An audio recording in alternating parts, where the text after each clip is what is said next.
Hi everyone. So in this video we are going to see about the properties of covalent compounds. Okay. So properties. So actually we can study this by comparing the properties of ionic compounds as well, because most of the properties of these covalent compounds are just opposite of that of covalent compounds. Sorry, ionic compounds. Okay. So we can study in that sense also. So let us see. So first thing that we can study about covalent compounds, the properties of covalent compounds is the nature of covalent compounds. Okay, so you need to understand most of these compounds are either gases or liquids. Okay, so most of the covalent compounds are either gases or liquids. There are also some soft solids as well. Okay, example of this soft solid can be sulfur. Okay, sulfur is a soft solid. Gases, you might be knowing, there are plenty of gases which are covalent compounds, and liquids like alcohols, everything are liquid. Now there is a reason why most of these compounds are either gases or liquids. Okay, so the reason is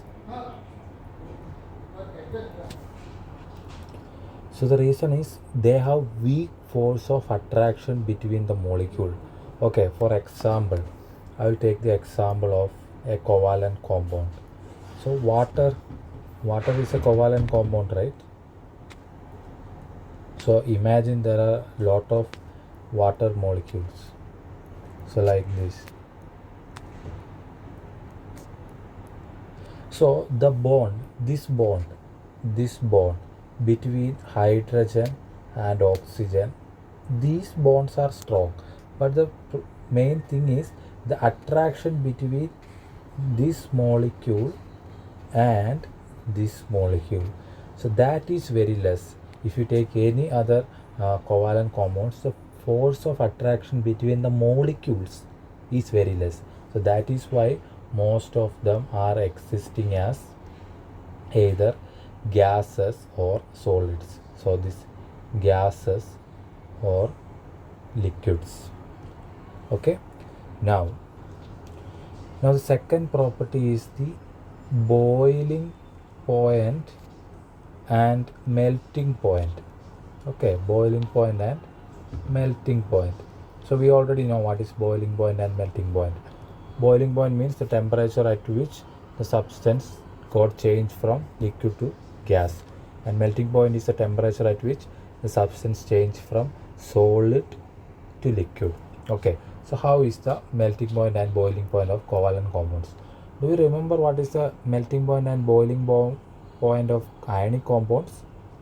Yeah, if you remember, you should be able to say that is very high.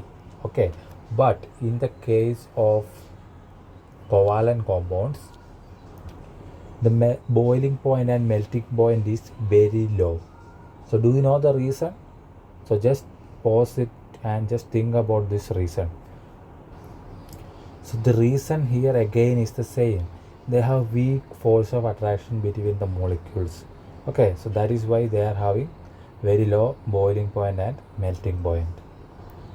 So this is the third property that we can say about covalent compounds. How is the electrical conductivity of covalent compounds?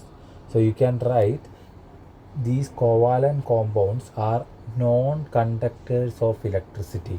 Okay, whether that is in solid, molten or aqueous state, these covalent compounds will not conduct electricity. So, do you know the reason for this? Think about the reason why some substance conduct electricity.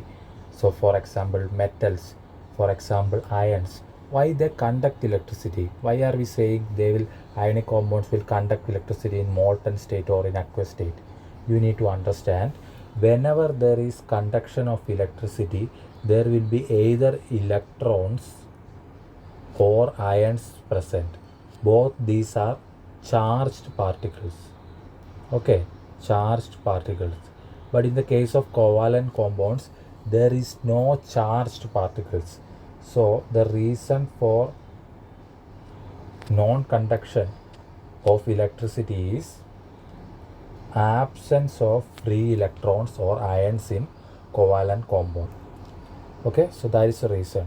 Now let us look at the fourth property of these covalent compounds, which is the solubility. Okay, so you have studied that ionic compounds will be soluble in polar solvents. Okay, so what is a polar solvent? You might have heard this term, polar solvent. You also need to know that there is one more thing called non-polar solvents. Okay, so basically the idea is that polar solvent means, for example, let us take the case of H2O. Water is a polar solvent.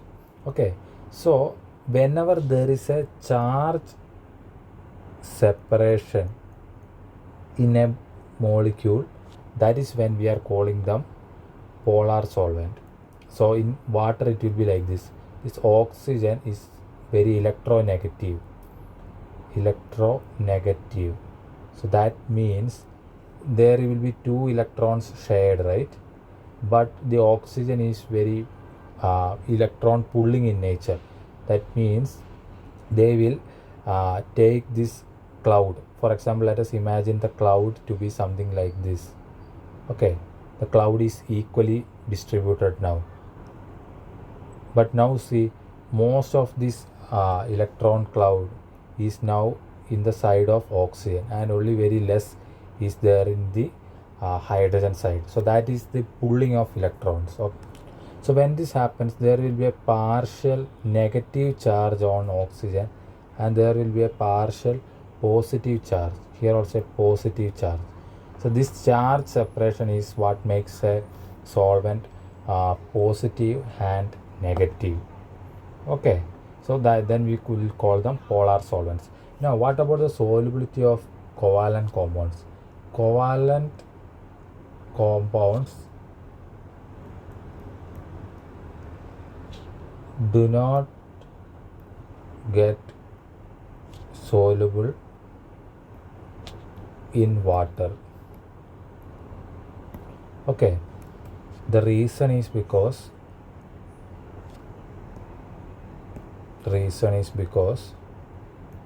covalent compounds, I will write C, covalent compounds are non-polar.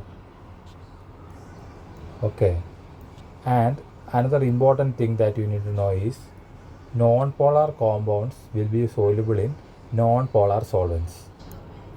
And you also need to know that polar compounds will only be soluble in polar solvents. So polar compounds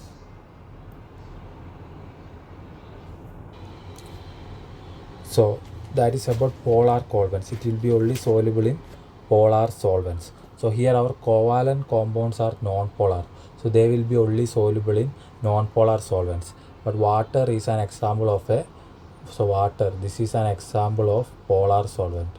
So that is why it is not dissolving in that. Okay, so these are the main 4 properties of covalent compounds that you can write. First, nature. Second, boiling point and melting point. Third, electrical conductivity. 4, solubility.